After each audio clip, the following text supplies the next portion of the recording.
hablando precisamente de la pauta y, por supuesto, nosotros a la espera de saber si se refiere o no a la reunión del comité político, el comité político que comenzó a las 8 de la mañana. Por lo tanto, es bien relevante cómo de alguna forma las autoridades que resultaron bastante molestas con esta situación la semana pasada porque no fueron informadas a tiempo de lo que ocurría con Manuel Monsalve, hoy día también tienen probablemente una estrategia comunicacional distinta y es por eso que estamos muy pendientes de saber cómo se abordan los hechos. Pero qué información se le ha entregado a la prensa también es relevante saber, porque entendemos que en cada punto de prensa, sobre todo cuando se espera la vocería de una autoridad, se acuerda con los periodistas que están allí para decirles va a recibir o no va a recibir preguntas o solo 3 preguntas y se ponen de acuerdo, Francesco. O sea, eso ya debería estar más o menos abordado, me imagino yo, con los asesores ahí de prensa de ambas ministras, digamos, ¿no? Que si van a haber o no preguntas, cuántas pueden, a veces ponen número de preguntas. Si se refiere o no al tema también. O que lo va a hacer más tarde, no necesariamente en la misma pauta. Todas esas cosas tienen que estar ocurriendo ahora y probablemente el GAO las tiene súper controladas. Pero yo, por lo que, claro, está la intención de la ministra, entiendo yo, de ser parte de lo que puede hacer una conferencia de prensa, pero no necesariamente, que es lo que nosotros nos preguntamos, es que va a responder las preguntas que tienen que ver con cómo se actuó durante la semana y qué es lo que realmente saben ahora. ¿Tienen nueva información o no? Yo creo que ahí la ministra... Buenas tardes. Mira, ahí está la ministra. Día de Canal 13. Queremos llevarla al tema del caso Monsalve, precisamente sobre la información que usted maneja y cómo se ha ido desarrollando este caso.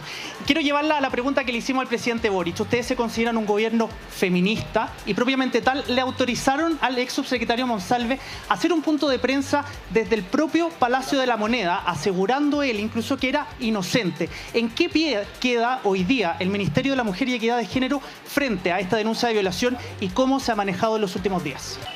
Bueno, en primer lugar quiero recalcar lo que ya señalaba la ministra Carolina Toá esta mañana en una entrevista que dio. Una solicitud que le hizo la ministra al ahora ex subsecretario Monsalve fue que él comunicara que había renunciado. Eso fue lo que ocurrió. Evidentemente el gobierno no es responsable de lo que el ex subsecretario Monsalve señale en su defensa. El rol del gobierno y en especial el rol del Ministerio de la Mujer y Equidad de Género está en hacer cumplir los protocolos que existen para la investigación de los delitos más graves que están en nuestro Código Penal, como lo son los delitos sexuales. Al respecto, y tal como hemos comunicado varias veces el día jueves, cuando tomo conocimiento personalmente de la existencia de esta denuncia, y ello no es raro, no hay ocultamiento en ello, porque los delitos sexuales, su investigación es reservada. No por secretismo, sino por resguardo a la víctima. Cuando tomo conocimiento, nuestra acción es precisamente que a través de nuestro Servicio Nacional de la Mujer y Equidad de Género nos ponemos a disposición de la Unidad de Apoyo a Víctimas de la Fiscalía Centro Norte. ¿Eso por qué? Quizás podría ser más popular, ¿cierto? Podría causar más likes, que yo dijera como ministra, llamé personalmente, pero eso no es correcto. No es correcto desde la perspectiva de la protección de la víctima. ¿Por qué? Porque primero, el acusado es una ex autoridad de gobierno y por lo tanto el que otra autoridad de gobierno la llamara personalmente podría ser interpretado de muchas formas. Segundo, porque cuando trabajamos en delitos, en especial delitos de violencia sexual, hay un principio fundamental que nos tiene que ordenar a todos y de acuerdo a la ley Antonia también a los medios de comunicación, que es el principio de no revictimización. Y eso quiere decir que si la víctima optó por poner la denuncia ante la Fiscalía Centro Norte, es nosotras con la Fiscalía Centro Norte y su unidad de atención a víctimas con quien nos debemos coordinar. La oferta que hemos hecho a la Fiscalía Centro Norte es que, como todas las mujeres, tiene la posibilidad de poder acceder a la representación jurídica gratuita del Servicio Nacional de la Mujer y Equidad de Género. En lo que va de 2024 ya llevamos más de 280 querellas interpuestas. Eso va aparte de otra línea de trabajo que también ha sido ofrecida, que es la línea de atención y reparación para poder acceder a programas psicológicos, psiquiátricos y de reparación respecto a trauma complejo. No son excluyentes una de la otra, puede optar por cualquiera. Y en tercer lugar, el poder apoyar psicosocialmente para poder buscar otro tipo de atenciones. Por supuesto, la víctima es mayor de 18 años y ella es dueña de elegir quién la representa. Propuesta ha sido esta y estamos a disposición de lo que se requiera. ¿Fue entonces un error permitirle hacer la renuncia desde el Palacio de la Moneda, ministra? Muy bien. ¿Perdón? ¿Fue entonces te preguntan- un error permitirle hacer la renuncia en el Palacio de la Gabo.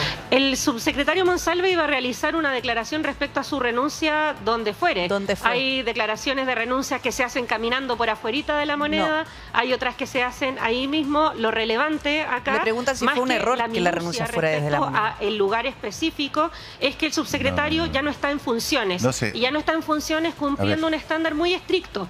Se ha hablado mucho del criterio TOA, ¿cierto? De hecho, muchas veces se hablaba y se reclamaba desde los mismos personeros que no podía ser que alguien que todavía no había sido condenado, como ocurría con el general Yáñez, tuviera que renunciar solo por ser formalizado, ¿cierto?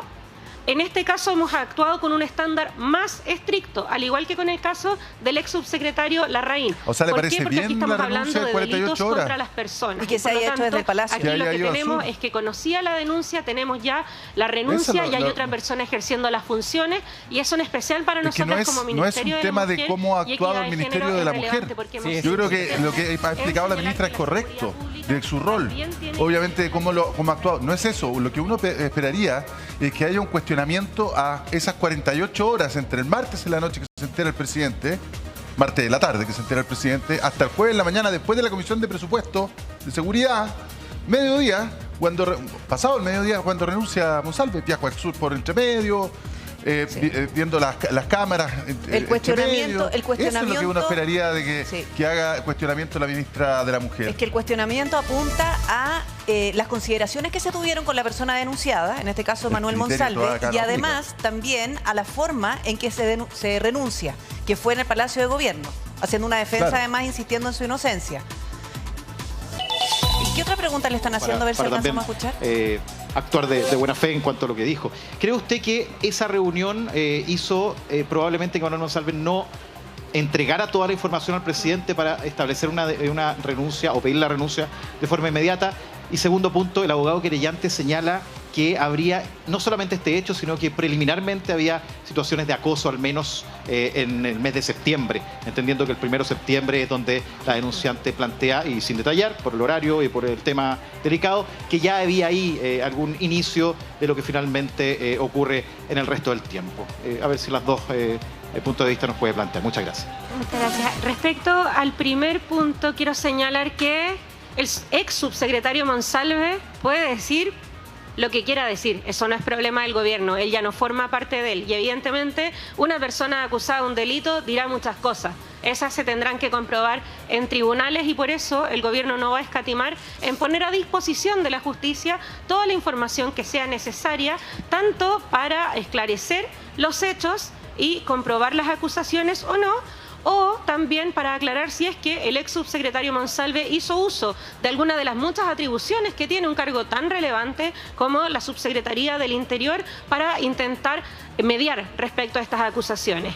Entonces, lo que diga el subsecretario Monsalve, ex subsecretario Monsalve, es responsabilidad de Manuel Monsalve y será parte de su estrategia jurídica, pero eso no forma parte de las responsabilidades del gobierno. Nuestra responsabilidad es colaborar con la justicia, entregando todos los elementos que sean necesarios, que sean requeridos, así se ha hecho incluso más con el presidente entregando activamente antecedentes de sus conversaciones. ¿Ah? Quiero recordar que los delitos sexuales son delitos de acción penal pública previa instancia particular. ¿Qué significa eso para quienes no somos abogados? Significa que nosotras, por ejemplo, a través del Servicio Nacional de la Mujer y Equidad de Género, podemos actuar como querellantes sí y solo si la víctima nos entrega su patrocinio. De nuevo, se me ha dicho que como el Ministerio de la Mujer no ha presentado una querella, yo creo que es lamentable que personas que participan legislando no se sepan la legislación. Nosotras podemos presentar una querella y estamos disponibles a hacerlo en la medida que, por supuesto, la víctima desee que nosotras seamos las representantes. ¿Qué es lo que hemos hecho? Para todos los casos de violencia sexual, independiente de quién sea el acusado, hemos integrado, y esto es importante, que se sepa no porque yo quiera destacar cuánto hemos avanzado, sino porque en este mismo instante probablemente en la casa hay alguien que sufrió violencia sexual y que no sabe cuáles son sus alternativas. Y por eso vamos a ser insistentes en recordarlas. Si una persona sufre agresión sexual hoy en nuestro país, hombre o mujer, tiene derecho a una garantía explícita de salud en toda la red de salud del país. En segundo lugar, tiene derecho a las protecciones durante el proceso judicial que estableció la ley Antonia, incluyendo la protección de su identidad, no por secretismo, sino porque precisamente la presión social es un factor relevante para el éxito de estos juicios. Y en tercer lugar, puede acercarse a los nuevos centros, estamos por completar uno por región, del Servicio Nacional de la Mujer y Equidad de Género. Es importante la información que está entregando la ministra, en todo caso, para todas las personas que se sienten vulnerados en ese sentido. Ahí acaba de contar específicamente cuáles son las herramientas que tiene y los caminos que entrega el gobierno, digamos, a través del Ministerio de la Mujer, pero también otras instancias como las garantías explícitas de salud. Ahora, también por eso, el mal manejo comunicacional del gobierno. Con las próximas elecciones. Sí, la verdad es que a parlamentarios que solo hacen noticia por criticar a otros y no por sus propuestas, no les respondo. Y en segundo lugar, creo que sería la última de mis preocupaciones en este momento como ministra de la Mujer, el impacto electoral. Nuestra preocupación en este momento está en señalar cuáles son las alternativas que tienen las mujeres ante un caso de agresión sexual. Recordarles que gracias a la ley Antonia hemos aumentado su protección y que nuestro ministerio no escatima recursos para poder representarlas. De hecho, hemos sido consistentes en presentar querellas ante autoridades, ante los alcaldes de distintos sectores políticos, oficialistas y no. Y precisamente fue por eso que cambiamos en la legislación la posibilidad de poder destituir a alcaldes en caso de que estas acusaciones fueran comprobadas, porque nos dimos cuenta a propósito de los casos de Lautaro, de Victoria y de otras comunas que lamentablemente los consejos municipales no tomaban acciones en el asunto. Buenas tardes. Preguntarle primero por algún tipo de autocrítica que realicen con respecto a cómo se manejó la situación. Ha repetido bastante el concepto secretismo. Sin embargo, el presidente y la ministra todas se habían enterado mucho antes que usted. Sé que no hay ningún tipo de figura penal, pero aquí nosotros hablamos mucho, y lo ha dicho usted en reiteradas ocasiones, de que el silencio de una u otra forma hace cómplices. Y aquí tenemos una denuncia de una vulneración sexual, una de las más atroces, delito además que está en alta connotación, que ha ido incrementando con las denuncias en el tiempo. En ese sentido, ¿cómo ven el manejo? Y también consultarle cómo ha sido el contacto que ha tenido el Ministerio o el mismo Cernamec con la familia de la denunciante, pues en medios de comunicación la madre de ella dice que no ha habido ningún tipo de acercamiento. ¿Y cómo van a seguir los avances también con respecto a lo que tenemos, que ha sido muy destacado también por usted, que tiene que ver con la ley Karin y las garantías que se entregan de protección con respecto a este tipo de situaciones? Son hartas preguntas, así que voy a ir por parte. En primer lugar, el presidente ya lo decía el día viernes, siempre las cosas se pueden hacer mejor. Pero en este caso quiero destacar que la denuncia se interpone el día lunes y el día jueves el ex subsecretario ya no está en funciones.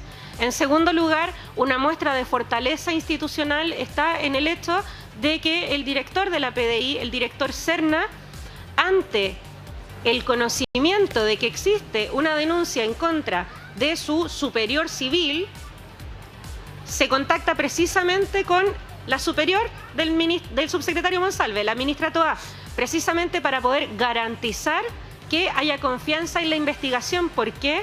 Porque la Policía de Investigaciones, a través de la Brigada de Delitos Sexuales, es uno de los principales investigadores de las pericias que instruye el Ministerio Público en todos los casos de delitos sexuales. Entonces, aquí tenemos una institucionalidad que, más allá de lo comunicacional, la institucionalidad ha funcionado.